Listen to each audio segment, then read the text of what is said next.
Bonjour et bonsoir aux amis qui nous rejoignent la nuit. Bienvenue sur TV5 Monde et dans le magazine de l'art de vivre Nec Plus Ultra. Aujourd'hui, on vous débarbouille l'humeur avec de la beauté et quelques propos très optimistes. Vous allez voir, ça fait du bien sommaire.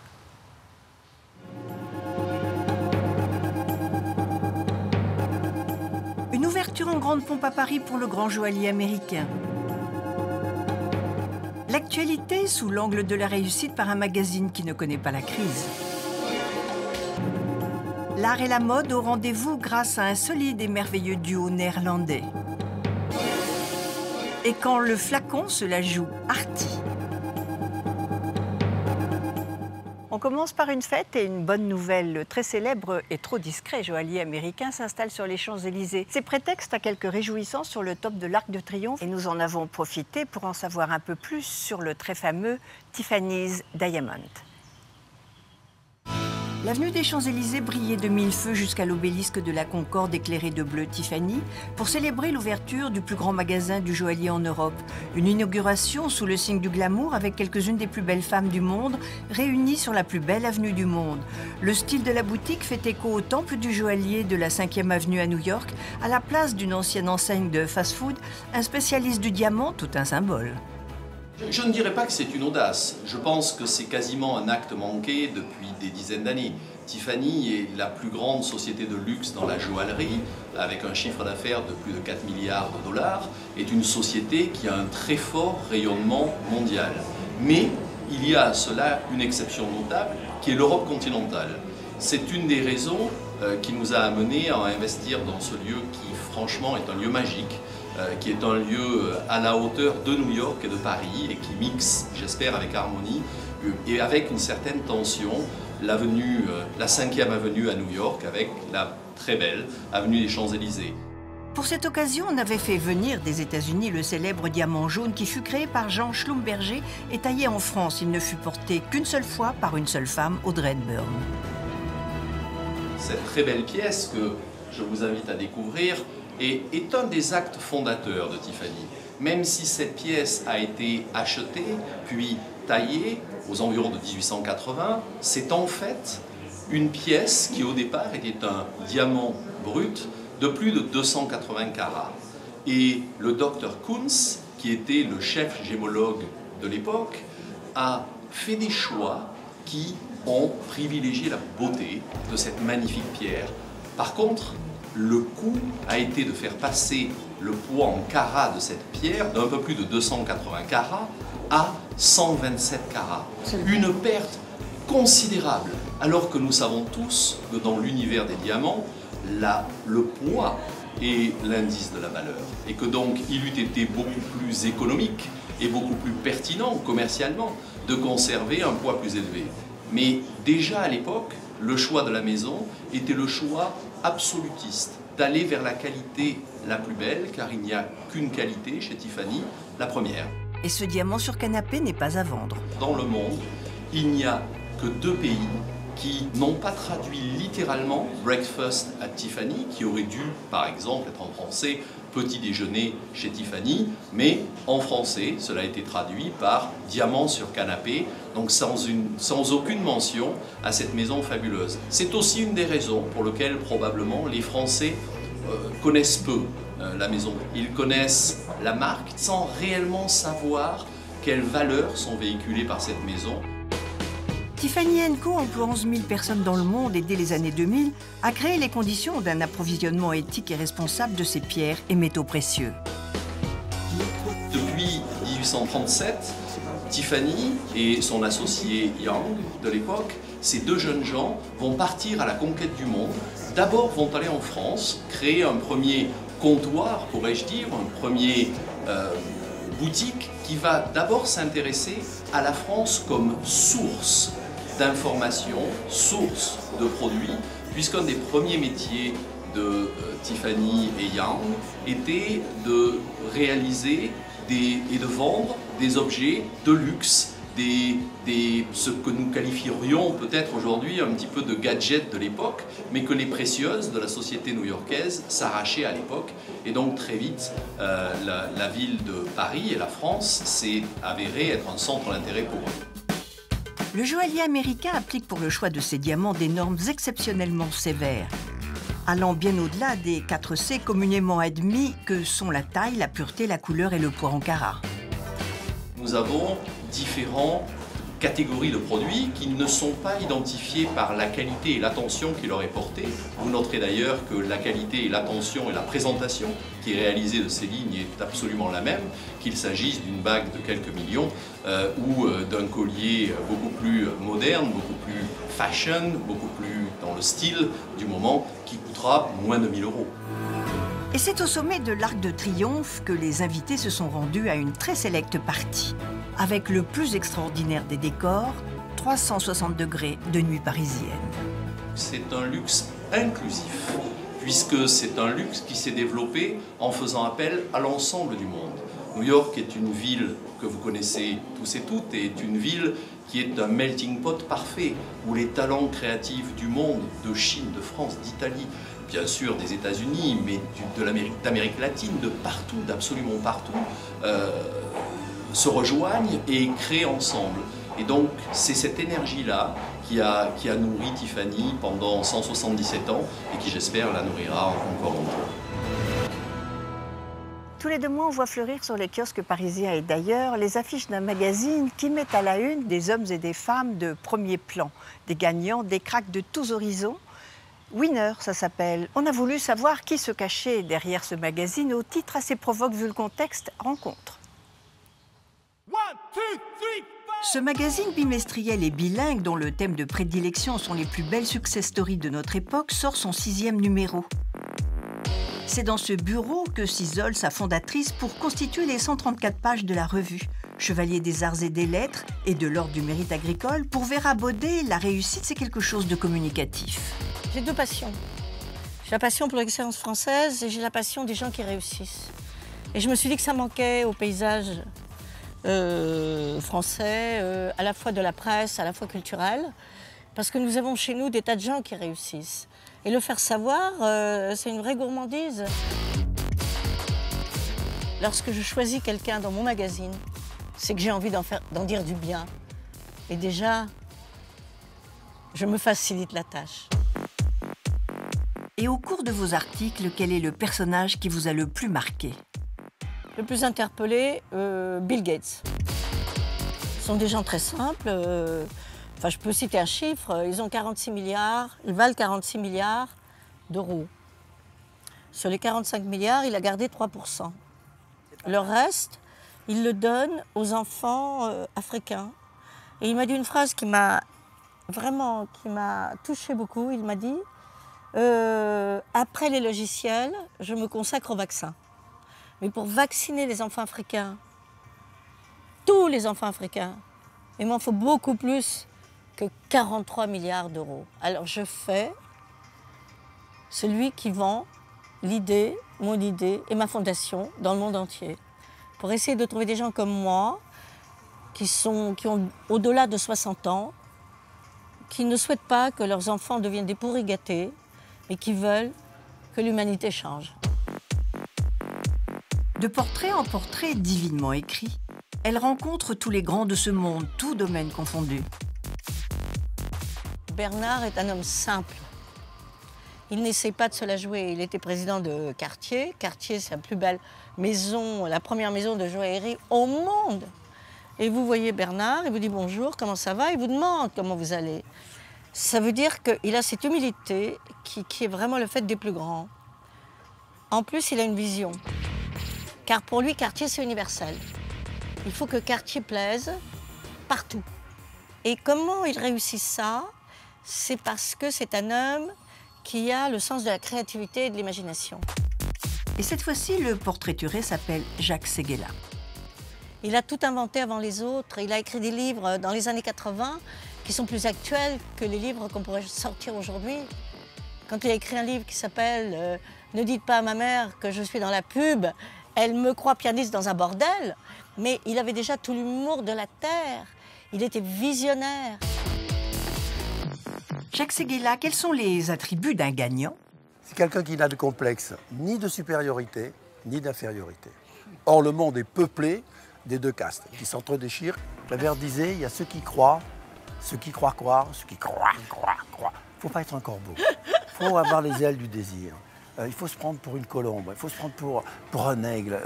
Voilà, et puis paf, on se casse comme ça n'a aucune importance, on recommence. Et puis, il faut, je crois, avoir la passion qui est la seule chose qui compte. À l'instar d'une de nos grandes gloires nationales que la passion consume toujours. C'est un winner, c'est un gagnant, c'est un gagneur et c'est un vainqueur aussi. C'est une légende, c'est un mythe. C'était l'homme, certainement, qui était un des plus beaux hommes qui existent. Et en dehors de cela, Alain Delon n'est pas que beau, car il a quelque chose à l'intérieur de lui-même qui est extrêmement fort. Sinon, il n'aurait pas pu interpréter tous ces rôles aussi différents les uns que les autres. Un winner, c'est un winner. Mais je crois qu'on est d'abord, avant de l'être physiquement, je crois qu'on est dans sa tête. On est un winner ou on est un perdant. C'est ce que je pense. Je pense que vous êtes d'accord avec moi. Moi, j'ai appris par mes proches, par ma famille, par ma mère surtout, à toujours être un winner. Jacques l'a dit tout à l'heure, il a dit ce qui compte, c'est de se réveiller tous les matins et de se dire « I'm the best, je suis le meilleur ». Et à force de se le répéter, on le devient. Eh bien, pour la Coupe du Monde, quelques pensées positives pourraient bien faire de nos favoris les winners du ballon rond. Mais pas que. La mode cette semaine défile sur les pointes, tout en grâce, quasi en tutu. Ça vous étonne de la part de ces deux surdoués de la mode, les Hollandais Victor et Rolf, défiler?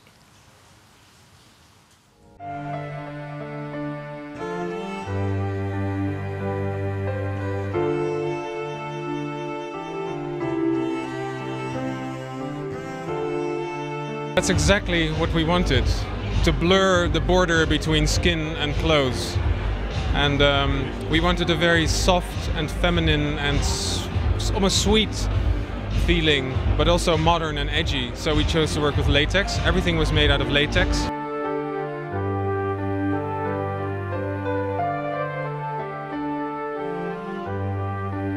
We wanted to do a show where all the girls would be walking on point, because we wanted them to be very elevated and ethereal and poetic. That's why we chose to work with ballerinas. The ballet company is called the National Ballet. It's the best known ballet company we have in the Netherlands. So they're all professional dancers. And the idea for them to be on point is also to illustrate how couture is the most elevated form of fashion. It's like above everything else.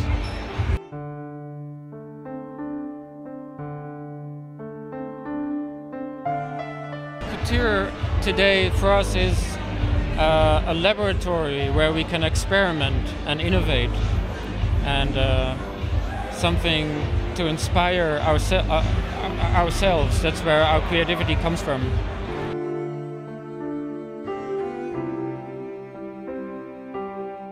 In part because we had been working on a new fragrance, which we just launched, and working on a fragrance made us think about skin and about intimacy, how fragrance is very close to a person. And we were thinking about ways how to express that in a collection as well. That's why we came to think about the idea to blur skin and clothing, the borders between it, like as if it's all one.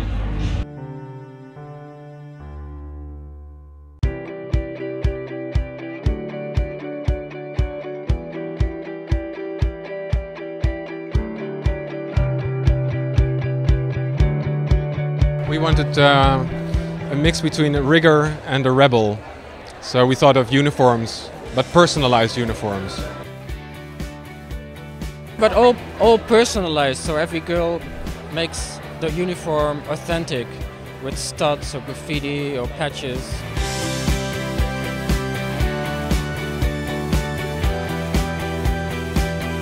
Color scheme is very reduced, very focused. Navy, white, black, gray, that's it. We wanted a sculptural and very sharp look. The focus is on a silhouette that is narrow at the top and flared at the bottom. And we used a lot of bonded technical fabrics to emphasize the sculptural element.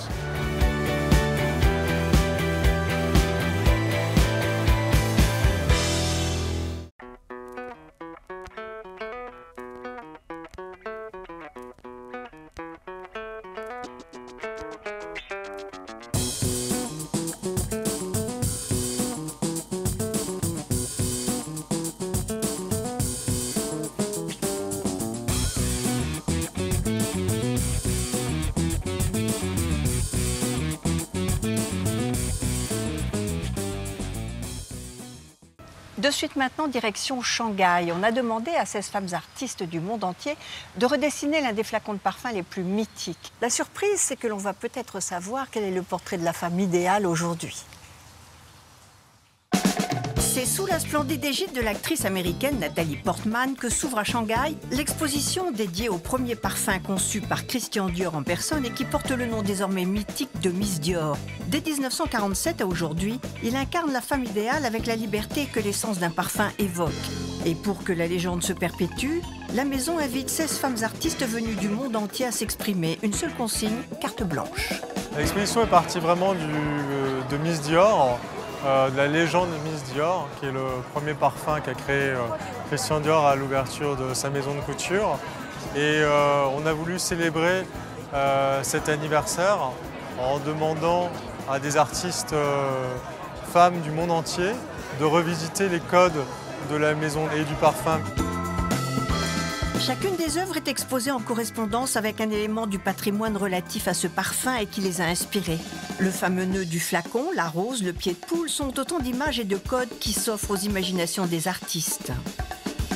C'est pas par hasard que des femmes, parce que je crois que Christian Dior a créé ce parfum pour une femme en particulier, qui a été sa sœur, Catherine Dior, en hommage avec ce qu'elle avait vécu pendant la guerre. Il la chérissait beaucoup, parce qu'il l'avait recherchée au moment où elle a été déportée, et qu'il lui a donné l'inspiration aussi du nom quand elle est arrivée un jour dans son bureau. Donc la contribution à cette exposition, oui, c'était un hommage aux femmes artistes.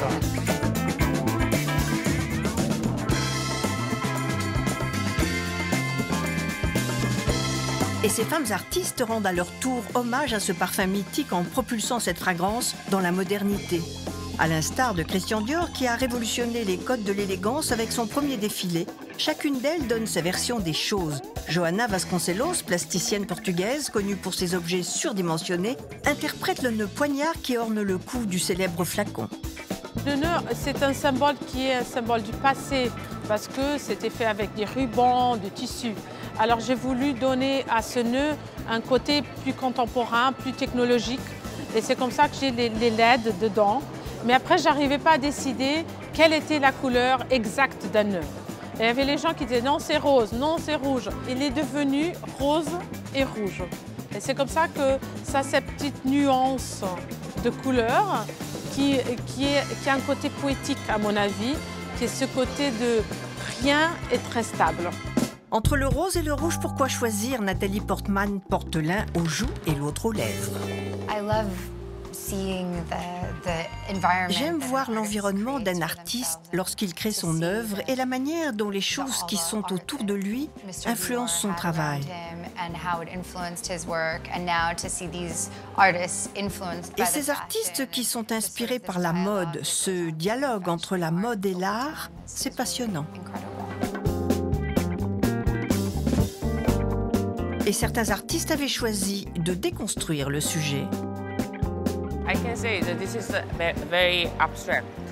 C'est très abstrait. Cela traite du mécanisme, de l'apparition et de la disparition d'une odeur ou d'un parfum.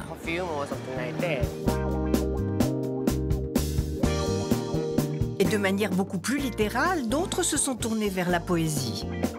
J'ai choisi les mots pour m'inspirer pour ce projet et sa poésie parce que c'est d'une poésie extrême. Il y a une dizaine d'années, j'ai été au Japon et pour la première fois, j'ai été prise dans un champ de lucioles, vraiment, littéralement dans un champ de lucioles. Donc tout d'un coup, j'ai eu cette image en lisant cette phrase.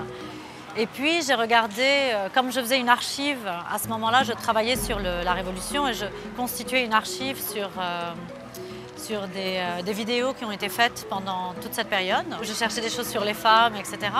Je suis tombée sur une vidéo de Anna Pavlova, la fameuse danseuse russe. Et là, tout d'un coup, cette robe blanche, cette finesse, cette délicatesse, la danse, etc. Tout d'un coup, j'ai vu la luciole. Et là, je suis partie sur une recherche beaucoup plus élaborée d'une panoplie, d'un éventail de femmes qui ont été vraiment à l'origine d'une première mouvance de libération de la femme au XXe siècle. c'est que ce parfum incarne le sexe fort et la fascinante puissance des femmes. Je pense que la femme Miss Dior est vraiment indépendante et forte, et que cela fait partie de ce qu'il m'a été demandé de présenter. En tout cas, j'ai fait mon maximum pour cela. L'artiste chinoise Liu Lijie déploie l'esprit de l'éventail avec son travail photographique où le futurisme se mêle à l'hyperréalisme et à la légèreté. Éventail se dit fan en anglais, ça m'a fait penser aux fans de cinéma, de stars. J'ai voulu que mes photos parlent d'une femme qui court après un objet. C'est cette idée de poursuite que j'ai voulu transmettre. Et où l'œil du nez de ce parfum s'est-il arrêté? C'est vrai qu'il y a des heures qui me touchent, enfin qui touchent mon imaginaire plus que d'autres en rapport avec le parfum. Celle-ci par exemple, qui est une structure et que j'imagine assez représentative du parfum, car elle est à la fois transparente, en même temps c'est un peu comme un nid, autrement dit comme un parfum. Ça peut soit vous protéger, ou soit vous transcender, vous sublimer. Et c'est un peu le rôle des parfums, quoi. Il planait dans cette exposition un certain parfum d'éternité. De manière évidente, le sens olfactif est une partie très importante de notre mémoire, de nos émotions. C'est la sensation la plus primitive et elle accompagne les choses qui nous ont marqués pour la première fois. Pour conclure, le mot du président. C'est une des plus belles façons de rayonner, d'exprimer ce que nous sommes, de montrer l'ensemble des personnes qui travaillent autour d'une marque et qui ne se résument pas, je dirais, simplement à être des produits, mais à une expression artistique de ce qu'est aujourd'hui la création, de ce qu'est aujourd'hui la femme. Et qu'une des missions de la marque est de faire rayonner ce savoir-faire au travers d'expositions, je dirais, comme celle-ci. Et ce soir, ce sont avant tout les femmes qui faisaient le rayonnement de la maison, en prouvant combien l'esprit Dior est autant d'aujourd'hui que d'hier. Un esprit qui se distille de manière aussi olfactive que visuelle, mais dont l'essence est toujours aussi insaisissable. Sous toutes ses formes intellectuelles, blondes, brunes, la légende de la femme idéale n'a pas fini d'être contée. À voir à Shanghai jusqu'au 20 juillet.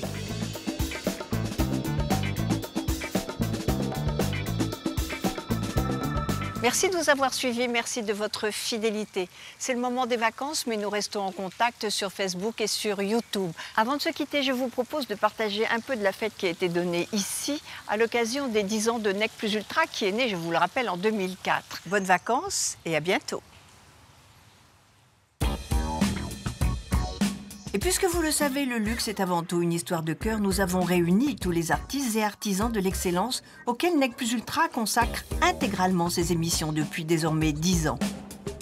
Pour les recevoir, nous nous devions d'être à la hauteur et avec le chef Philippe Lefranc et le pâtissier Laurent Janin qui a créé un dessert à la rose spécialement, au Bristol, nous y sommes allés les yeux fermés.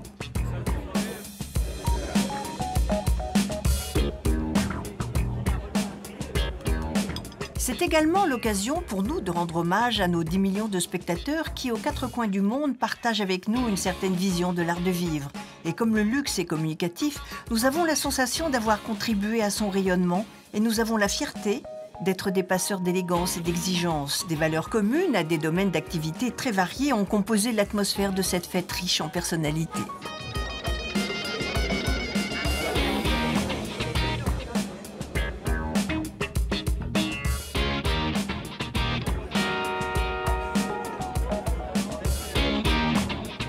Quelle joie pour nous de fêter cet anniversaire dont les 11 440 heures d'émission représentent tant de découvertes, de rencontres, d'inspiration et de bonheur. Tout cela n'aurait jamais été possible sans vous. Sans vous, les créateurs, sans vous, les audacieux entrepreneurs, sans vous, les artisans passionnés, passionnants, énergie et patience des communicants. En fait, Nec Plus Ultra, c'est vous. Et je vous demande de vous applaudir, car d'ailleurs, vous le savez bien, vous le valez bien.